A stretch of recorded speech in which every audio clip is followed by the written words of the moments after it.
সাথে আমাদের অন্য কোনো কিছু নাই, শুধুমাত্র নির্বাচনী জোট, অমুক কিছু নাই তমুক কিছু নাই, কিন্তু ওদেরকে কিছু বললে এই যে কত চমৎকার করে যে এনসিপিকে ডিফেন্ডই করা হয়, এনসিপির নেতা একেবারে নিজে গায়ের পর নিয়ে যেভাবে ডিফেন্ড করছে, এই ধরনের কনফাইনমেন্টে রাখাটা একেবারে ইলিগ্যাল কাজ। আপনি কথাগুলো বলছিলেন হলো জামাতকে কেন্দ্র করে তারেক রহমান সাহেব বোধহয় অনেকগুলো কথা বলেছেন, যে গুপ্তা আসলে তো অনেক জায়গায় এটা ফ্যাক্টটা হচ্ছে। পাটোয়ারি এই অভিযোগটাও করেছেন, ঢাকাতে দুর্নীতিবাজ, সন্ত্রাসী ও চাঁদাবাজদের মনোনয়ন দিয়ে বিএনপি আবার চাঁদাবাজি, সন্ত্রাসী ও দুর্নীতি বন্ধ করার কথা বলে জনগণের সাথে প্রতারণা করছে বলে অভিযোগ করেছেন। এবং সেই সাথে যদি জয়নাল শিশিরের বক্তব্য যদি যুক্ত করি যে বিএনপি এখন সরকারের ভেতরে ঢুকে গেছেন, সব বিএনপির কথাই সরকার উঠা বসা করছেন, আসলে কি হতে পারে, আসলে বিষয়টা কেমন, আপনি কি দেখছেন? মানুষ তো মুখ দিয়ে অনেক কিছুই বলতে পারে, সো আমাদের কাজ হলো যে সেই ব্যাপারটাকে কে কিভাবে বলছে সেই প্যাটার্নটার প্রতি আমার প্রত্যেকেরই বাক স্বাধীনতার প্রতি আমার রেসপেক্ট আছে, রাইট? এটাই বাক স্বাধীনতার চূড়ান্ত এক্সপ্রেশন, এবং আমার কাছে মনে হয় যে এই বাক স্বাধীনতা টুকটাক থাকা উচিত পলিটিক্সে। এবং পলিটিক্সে এই ধরনের বাক স্বাধীনতা যদি থাকে তাহলে দেখবেন যে এই মারামারি, সহিংসতা, অমুক তমুক এগুলো টুকটাক কমে যায়। এবং একই সাথে ওই রাজনীতিবিদদের নিজস্ব ওয়েট বলতে কিছু কথা আছে, বুঝছেন? সেই ওয়েটের ব্যাপারটা কি, মুখ দিয়ে আপনি অনেক কিছুই বললেন, কিন্তু দিন শেষে দেখেন, লেটসে আমি একটা জিনিস বিশ্বাস করি, ওই শরীফ ওসমান শরীফ হাদি, মানে আমাদের হাদি ভাই শহীদ হয়ে গেলেন, তো মানে আল্লাহ তাকে জান্নাত নসিব করুন, এটা বলতেও আসলে ভাই যখন বলছিলেন আমার কাছে মনে হচ্ছিল যে জীবন্ত একজন মানুষ এইভাবে মেরে ফেলা হইলো। দেখেন ইলেকশনটা হয়ে যাচ্ছে, কিন্তু আজ অবধি মানে বিচারের কোনো প্রক্রিয়ার সেটা আসলে শুরু হইল না। এটা খুবই দুর্ভাগ্যজনক। এটা তো আসলে ইরেসপেক্টিভ অফ পলিটিক্যাল বায়াসনেস সবকিছুর ঊর্ধ্বে উঠে এই ব্যাপারগুলা বিচার বিবেচনা করা উচিত। তো আল্লাহ তাকে জান্নাত নসিব করুক, আর এই শাস্তিটাও যাতে নিশ্চিত হয় সেই জন্য আমাদের ক্রমাগত কথা বলে যাওয়াটা উচিত।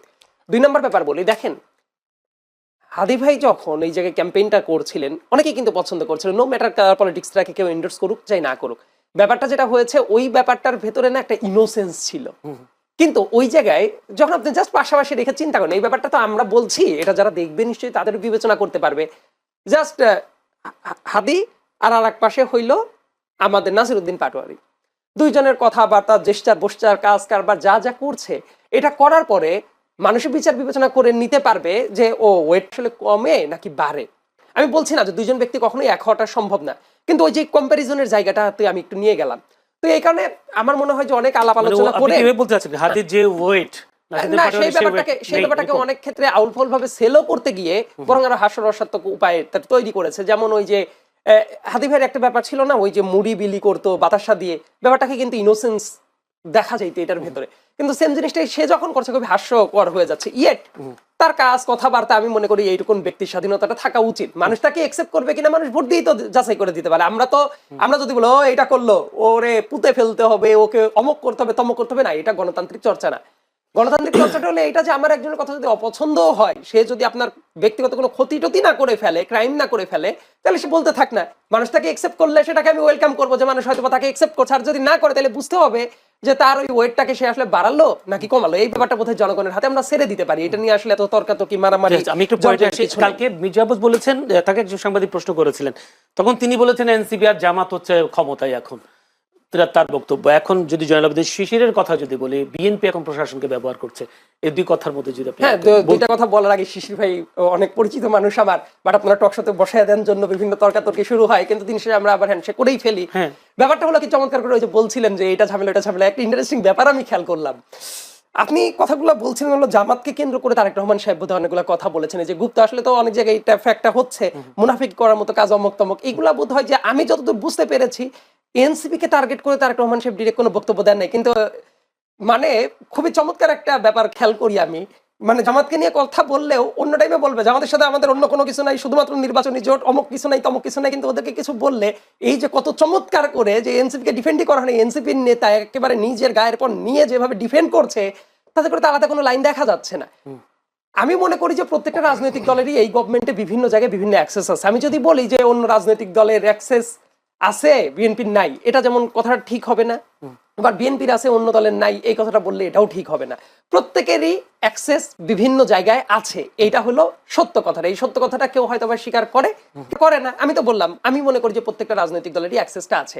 যেমন একটা উদাহরণের কথা বললাম, আমি আরেকটা উদাহরণের কথা বলি, ওই যে হ্যাক নামের যে কিছু কাহিনী, বা এটা কিন্তু পেঁচাইতে অনেক দূর চলে গেছে।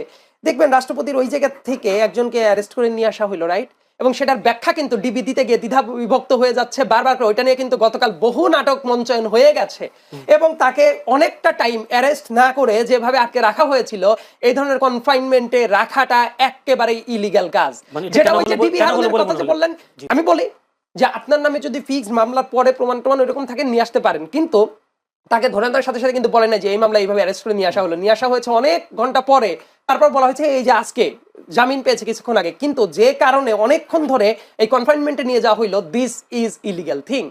এবং এইটা নিশ্চয়ই একটা রাজনৈতিক দলের প্রভাব বলয় ছাড়া কি এটা সম্ভব হয়েছে? আমি এই উদাহরণটা এই জন্যই বললাম যে কেউ যদি মনে করে থাকে যে না আমাদের কোথাও কোনো প্রভাব নাই, এই উদাহরণ থেকে তো বোঝা যায় তার মানে ওই জায়গাতে তাদের একটা প্রভাব বলয় আছে। মানে আমি এই জামাত- জন্যই বলছি যে জামাত- কেউ যদি মনে করে যে কোথাও কারো প্রভাব বলয় নেই, ব্যাপারটা এরকম নাই। এই গভর্নমেন্টের বিভিন্ন জায়গায় বিভিন্ন মানুষের প্রভাব বলয় আছে বলে আমি মনে করি, তার জন্য একটা উদাহরণ দেওয়াটার প্রয়োজন অনুভব ধন্যবাদ। করলাম। মানে ওই হ্যাকের সাথে তো আপনি ডিবি এটাও তো বলেছেন, মানে তথ্য পেয়েছেন এরকম একটা কথাও তো ডিবি চূড়ান্ত বলেছে। আপনাকে আমি যেটা বলেছি সেই ব্যাপারটা একটু ভালো মতো যদি চেক করেন তাহলে দেখবেন তাকে যেভাবে নিয়ে এসে আটক করে রাখা হয়েছিল, এইভাবে এত ঘন্টা আটক আটকে করে রাখা- রাখা যায় কিনা, এবং কি এটার এটাই। ব্যাখ্যা দিতে গিয়ে স্বয়ং ডিবির থেকেও গোজামিল দেওয়া হয়েছে। এমনকি ওইটা নিয়ে ডিবির ভেতরে দ্বিধা বিভক্ত যে হয়ে গেছে, এটা প্রত্যেকটা মেইন স্ট্রিম মিডিয়ায় দেখবেন খবর আছে খবর আছে। যে কোন রকম একটা ব্যাখ্যা দিয়ে দেওয়ার দরকার, আরেক পক্ষ মানছে না, এই ধরনের একটা দ্বিধা বিভক্ত অবস্থা সেই জায়গায় জি, চলছে। ধন্যবাদ জনাব।